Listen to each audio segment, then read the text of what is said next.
Senhor Ministro, boa tarde e aproveito também para cumprimentar o Sr. Secretário de Estado e dizer que tomamos boa nota da sua intervenção. Em todo o caso, se me permite, gostaria de abordar um pouco também aquela que foi a sua intervenção no seminário diplomático, onde o Sr. Ministro afirma que, em conjunto com a política europeia, a política externa é uma política de Estado que envolve a colaboração entre diferentes órgãos de soberania, tratando-se evidentemente de uma política de continuidade traduzida nos interesses estratégicos, uma política com uma larga margem de consenso, quer quanto à sua base político-parlamentar, quer quanto ao apoio social que usufrui.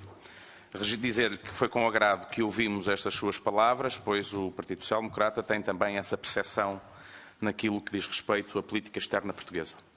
De facto, esta tem sido uma área em que se tem verificado um largo consenso, de que falou nessa intervenção, um consenso que sinaliza um entendimento entre as principais forças políticas nacionais e que tem norteado a governação em matérias de política externa em torno de eixos prioritários que acabam também por ser aqueles que Vossa Excelência escolhe como vetores de atuação do seu Ministério e um consenso que interessa preservar e até consolidar, caso seja possível. Considera então, Sr. Ministro, e na nossa opinião bem, que a integração europeia, a ligação transatlântica, a cooperação com países de língua portuguesa, a ligação às comunidades portuguesas no estrangeiro, são a base de caráter nacional que assume a política externa portuguesa.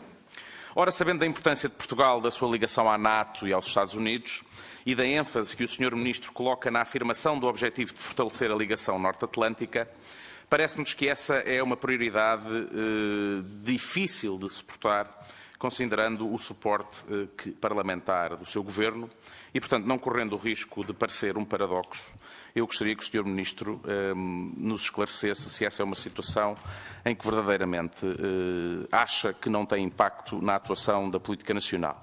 E, então, como encara a concretização dos objetivos de política externa que defende, quando partidos que viabilizaram o seu programa de Governo não são concordantes com esses mesmos objetivos.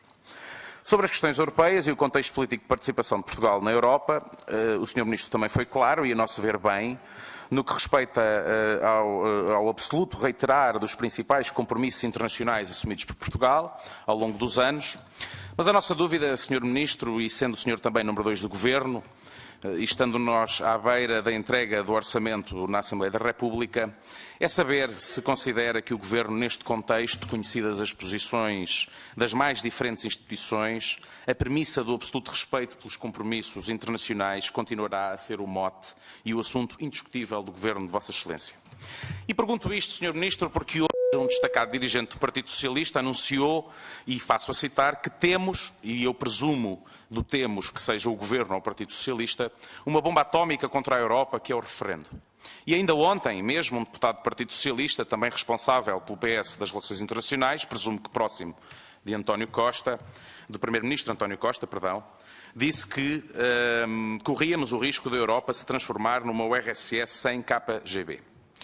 Ora, Sr. Primeiro-Ministro, o que eu queria mesmo saber, e o que o PSD pretendia saber, é se perante esta realidade e estes cenários e em que realidade trabalha o Governo. Uma última questão, para ser muito breve, e pedindo desculpa ao meu colega deputado.